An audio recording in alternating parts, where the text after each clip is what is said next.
Hitler is at liberty to lick British boots. Hitler ব্রিটিশের জুতো চাটতে পারে। এ উক্তি আর কারো নয়, সুভাষেরই। Tell His Excellency that I have been in politics all my life and that I don't need advice from any side.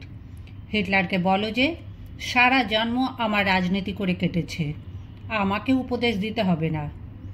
এ উক্তিও সুভাষই করেছিলেন, বাইরে থেকে নয়, করেছিলেন 1942 সালের অপরাজেয় নাৎসি নায়ক হিটলারের মুখোমুখি দাঁড়িয়েই।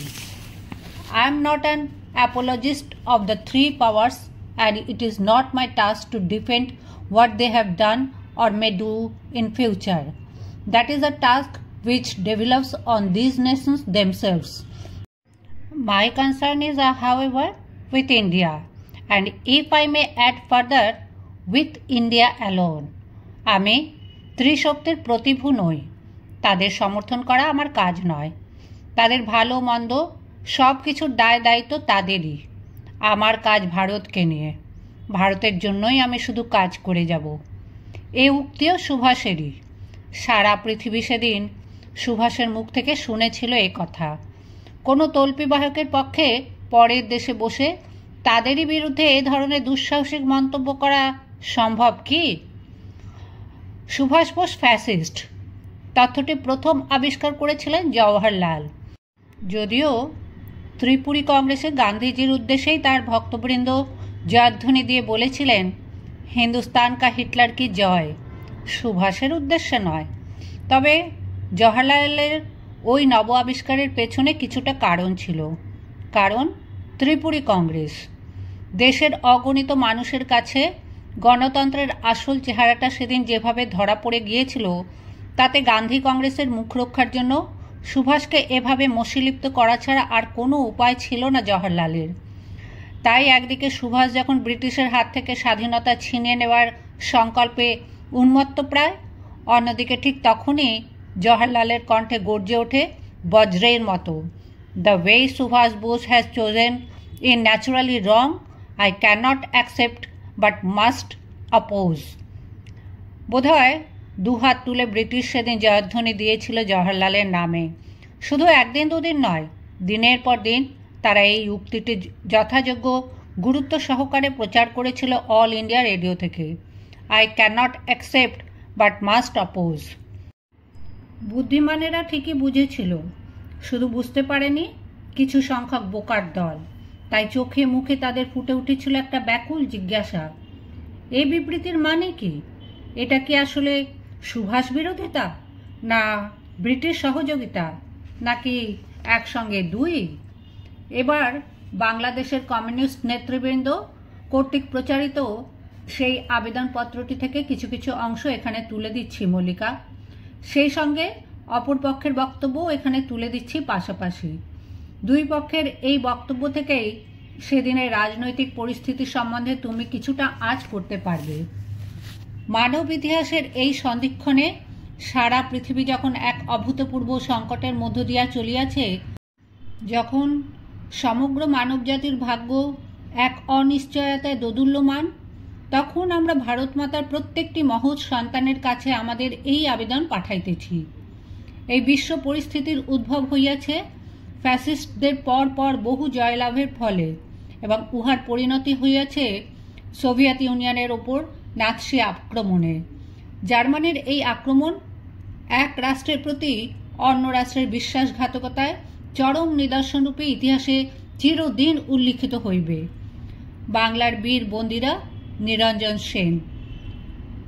হয়তো তাই, কিন্তু একটা প্রশ্ন, জার্মানি তো এর আগে Poland, Norway, Holland, Belgium, Denmark, France ইত্যাদি বহু দেশ দখল করেছিল। সেগুলো কি বিশ্বাসঘাতকতার চরম নিদর্শন নয়? কিন্তু কই, তখন তো কারো মুখ থেকে একটি প্রতিবাদ ধ্বনিও শোনা যায়নি।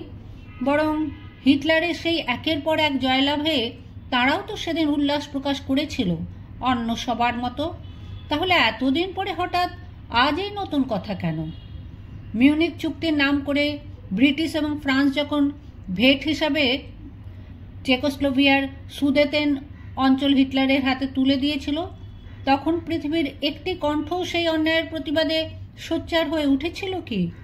শুধু প্রতিবাদ করেছিলেন একজন, তিনি এই পরাধীন দেশেরই কবি রবীন্দ্রনাথ, যিনি সর্বপ্রথম রাশিয়ার প্রগতিশীল ভূমিকার কথা ভারতবাসীর সামনে তুলে ধরেছিলেন তার অমর সৃষ্টি রাশিয়ার চিঠির মাধ্যমে।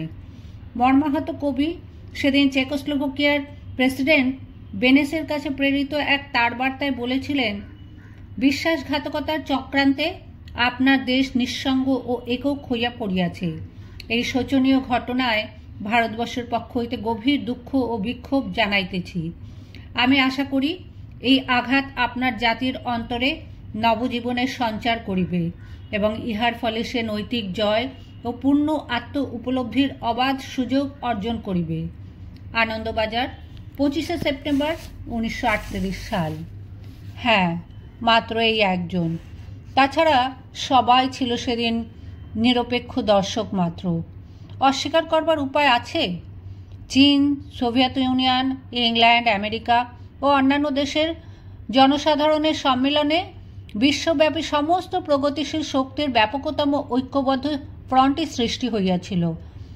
জনসাধারণের এই বিশ্বব্যাপী ফ্রন্টের বিরুদ্ধে রহিয়াছে ফ্যাসিজমের সম্মিলিত শক্তি, যাহা মানব সভ্যতার সর্বাপেক্ষা গৌরবান্বিত ও মহান কীর্তিকে উচ্ছেদ করিতে কৃত সংকল্প।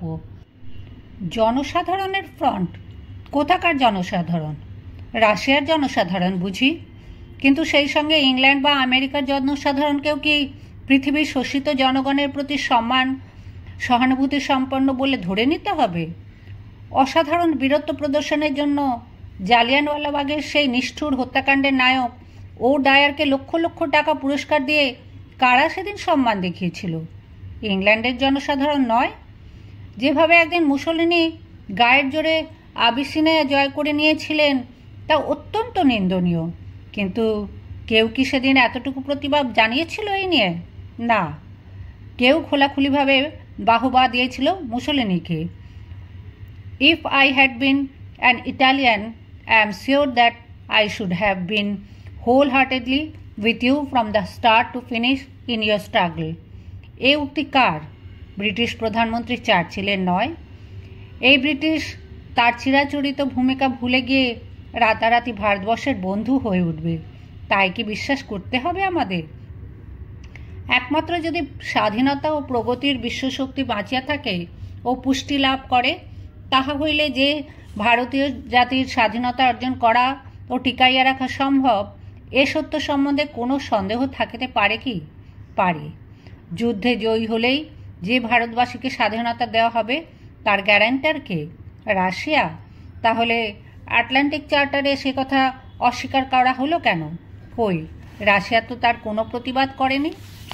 আটলান্টিক চার্টার ব্যাপারটা একটু বুঝিয়ে বলা দরকার।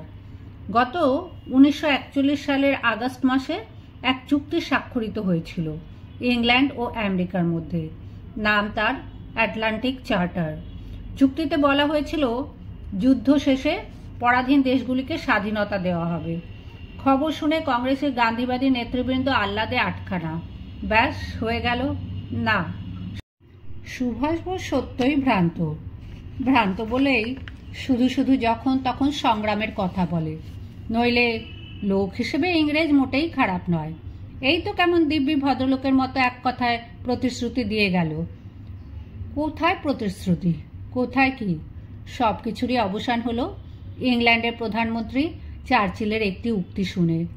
9 সেপ্টেম্বর এক বিবৃতি দিয়ে খোলাখুলিভাবে তিনি জানিয়ে দিলেন তার মনের কথা।